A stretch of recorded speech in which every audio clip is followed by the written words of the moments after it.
Joining us now, Governor Rick Perry from the great state of Texas, joining us now. He wasn't able to get to that airport to welcome Air Force One. He was busy 400-plus miles away in Austin, Texas, doing the people's business. Governor Perry, how are you?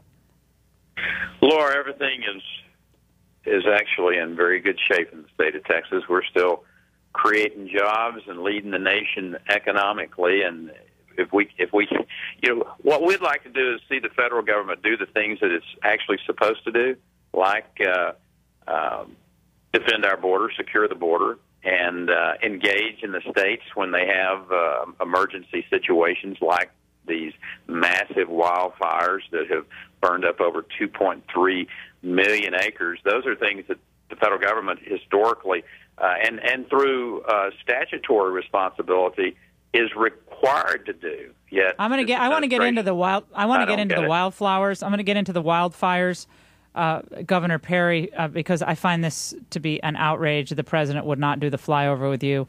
Devastation in the state of Texas, not getting the help and the support that they need. Before we do that, though, you heard the president describe attitudes about the need to enforce our borders, and Republicans specifically, about saying, equating this with building a moat. What do they want, a moat? And obviously we know what moats are. Moats prevent people from coming in by killing them if they try. What was your reaction to that?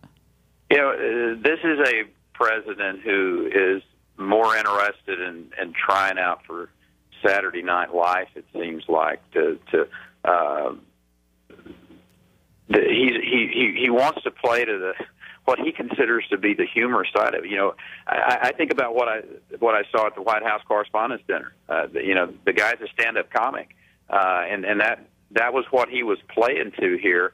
And the fact of the matter is, Americans don't want a stand-up comic for the President of the United States. They want a serious, policy-oriented individual.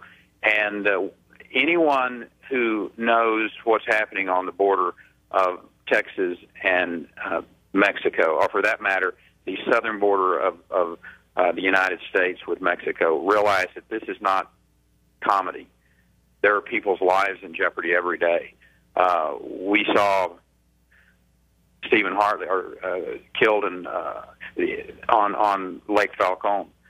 You saw 13 individuals killed just this last weekend. Drug cartels using an island in Lake Falcon as an operation center. The idea that this is humorous is really insulting to the people along the border, and for that matter, all over this country that are seeing these drug cartels using our border as a base of operation. Many areas along the border with Mexico are not in the operational control of the United States. Drug cartels are of great concern, and this president needs to realize he needs to focus on it. He needs to put the resources. He's not going to. Yeah, he's not going to. I mean, he's saying he's doing this. I want to play the soundbite for you, Governor Perry. This is what the president said about the El Paso area specifically. Let's hear it. Despite a lot of breathless reports that have tagged places like El Paso as dangerous, violent crime in southwest border counties has dropped by a third. El Paso and other cities and towns along this border are consistently among the safest in the nation. Oh, is he right about that? And does that mean he deserves a pat on the back and his administration deserves credit for that? Or what is the case about crime on the border? What he's using is the number of apprehensions. Number of apprehensions are directly related to the economy. There aren't jobs in the United States that these people are crossing the border to try to get. That's what this is about. I can tell you the drug cartels haven't slowed down a bit.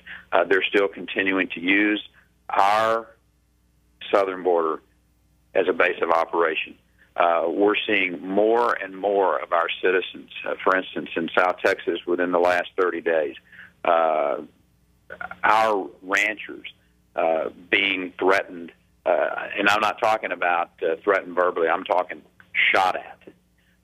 You're going to see United States citizens killed if this administration does not take border security seriously. They don't. I don't have any idea why, but the fact of the matter is they don't take border security seriously. and until we get a president who understands the real severity of what we're looking at, American lives are going to be in jeopardy.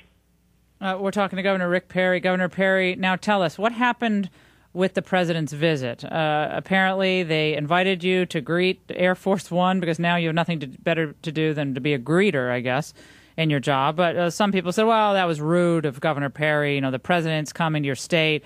The least he could have done was to show up. What was the story behind this? Right.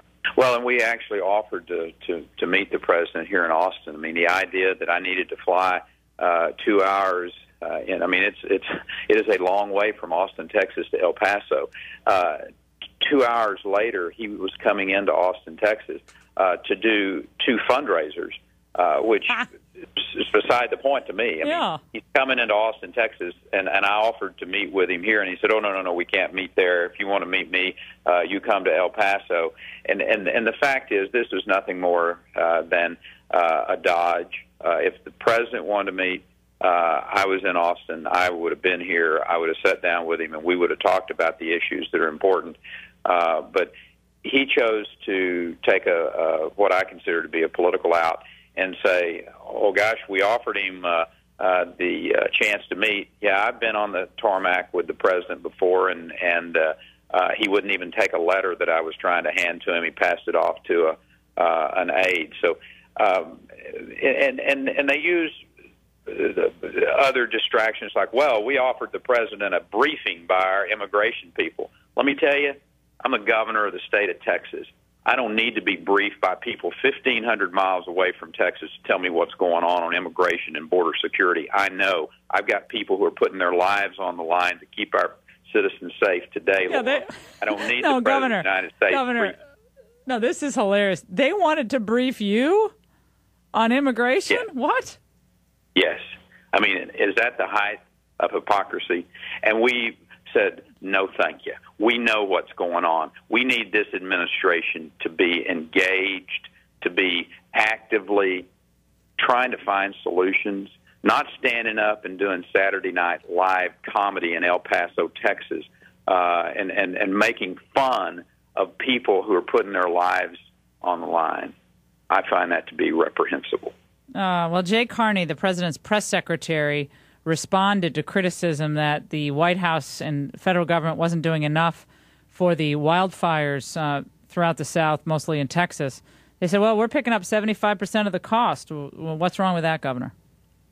Well, they have engaged in 25 fires out of 9,000. Not exactly a Herculean effort by the federal government. We have a major disaster going on in Texas. 2.3 million acres burned off. Over 400 homes have been destroyed. And upwards of $70 million that the state has actually underwritten at this particular point in time. We have a historic relationship with the federal government. And you know me, I'm not running around all the time asking for the federal government to run into Texas and run our business for us. But when you have two issues in particular, one is border security, and the other one is when you have major disasters, the federal government has a responsibility to be a partner in taking care of the people of your state, just like they did in Alabama. And Alabama had a legitimate, big-time event that occurred there.